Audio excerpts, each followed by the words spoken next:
If you're thinking about selling your home and you'd like to know how much it's going to cost you, well, you just landed on the right video. What's up, YouTube? My name is Andres Restrepo and welcome back to my YouTube channel.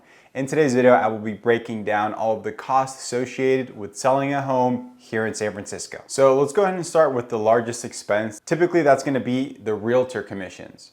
Those are generally going to be around 6%, and those are split between the buyer's agent and the seller's agent. So no, you don't pay 12% in commission.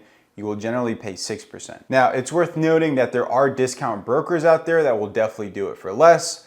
That's not to say that they'll do a better job. Typically, like anything in life, you get what you pay for. Most reputable realtors will charge anywhere between 5 and 6%.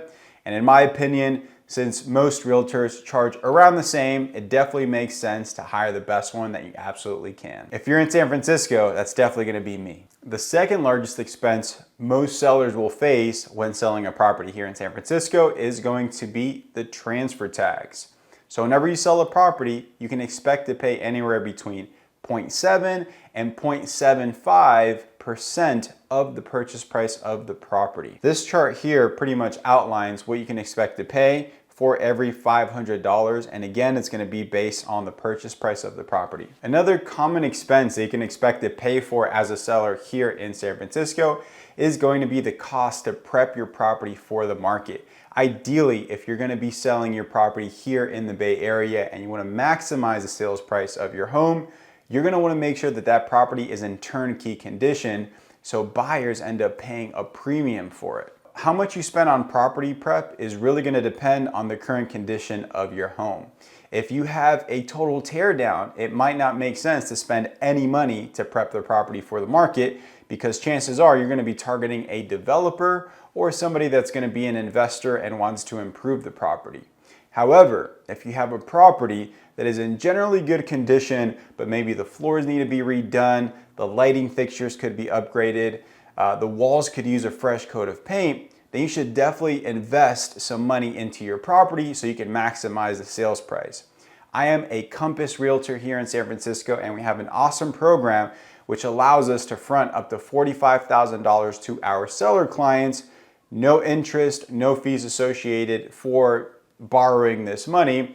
And what you're able to do is leverage that to improve your home so we can maximize the sales price together. Generally, the way that we look at these sort of updates and fixing is that we want to make sure that for every dollar that we spend, we're getting at least $3 back in return. Another cost of selling a home, and I would actually view this as an investment, because technically all of these things that you're doing are an investment to help you sell your property, would be staging. Staging is crucial, guys. And what do I mean by staging? I mean making sure that the property is furnished before it's getting ready to come on the market. So when the photographer comes in, the photos look amazing. There has been case study after case study out there showcasing that staged properties on average sell faster and for more money. Now, if that's not motivation enough for you to stage a property, I don't know what is. But what I typically like to tell my seller clients when they're getting ready to bring the property to the market is that when a property is staged, it allows buyers to envision how the space is best utilized. Staging also comes out really good on the marketing collateral. I mean, just think about it like this, guys. If you're on Zillow, you're browsing through different listings, what's gonna stand out to you more? A property that has a really nice living room that's nicely furnished, or another one that's just the living room and it's just a vacant room and you don't really know how the space is best utilized, right? So I think it's pretty self-explanatory. Now, how much does staging cost? It really depends on the size of the home and the value of your property. If you have a 1 to 2 bedroom condo, let's say, on the low end, you can expect to spend around $4,000. On the high end, you can expect to spend anywhere between $7,000 and $8,000. Now, if you have a $3 or $4 million property that's maybe 3,000 square feet or more, you can totally drop $30,000 on a property of that size to get it staged. Another very common cost of selling here in the San Francisco Bay Area is going to be property and pest reports.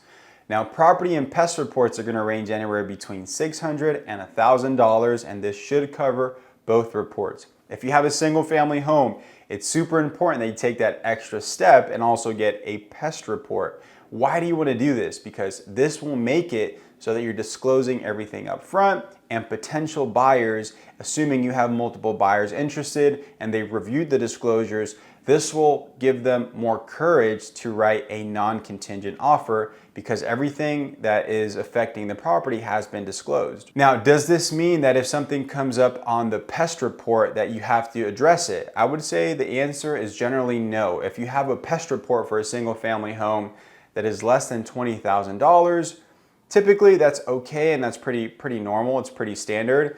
But if you have items that are maybe a little bit larger, then it could make sense to address those items so you're able to maximize the sales price of the home.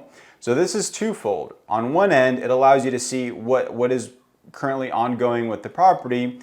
And on the other end, it also allows you to maybe take care of these items before you come on the market so you're able to maximize the sales price. With condos, however, you may incur additional expenses when it's time to sell. One of those expenses could be an HOA transfer fee, which your building or association may have when selling a property. There might also be move-in and move-out fees that the association may charge.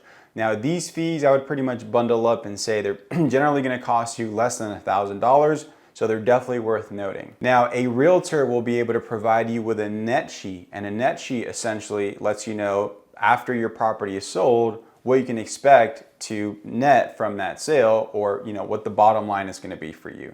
So if you'd like to know what the value of your home is, if you'd like to know how much you're going to net from the sale of your home, make sure to drop me a line. My contact information is in the description below. I would love to hear from you.